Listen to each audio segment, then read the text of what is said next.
thi đấu luôn. Cờ đỏ đưa về vị trí chúng ta thi đấu luôn.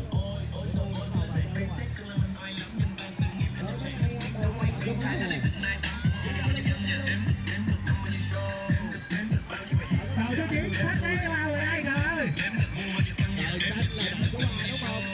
Rồi số 7 chúng ơi. Mời đội số 3 6 năm đâu, 6 năm đâu. người có thể đứng trước cho anh cái rồi còn cái này chúng ta có chút cái huyền biệt thử trước rồi. Nhưng mà trong quá trình các bạn truyền nước thì tay mình sẽ được dùng để giữ sợi dây cho các bạn.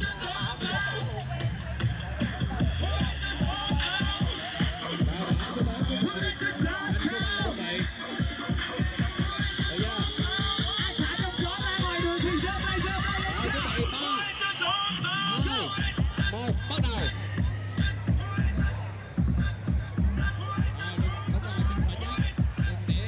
Rồi, rồi số 7 nhanh nào. Vào đi, đó đúng rồi. Được nhà trước Mỹ rồi. Chúng tôi đang truy tìm một số 8 mà số 8 mà đâu rồi. Đừng kéo lê cái bánh xe của chúng tôi. Những cái bạn dùng số 8, những cái bạn khi dùng oh my god. Đúng rồi, quá tuyệt vời. Rồi giữ lại quay nán lại. Kéo tay mà nó cho đi nữa.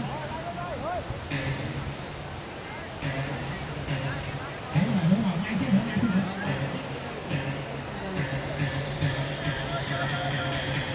Alo, đó, chống thử thử các bạn, chúng ta chỉ có 2 phút này các bạn. Rồi, cái kệ chúng ta là Rồi, số 7 chúng tôi.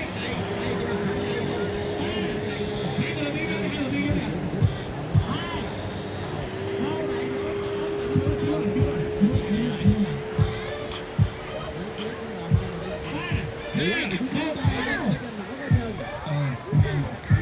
thì chưa có bao giờ không bao giờ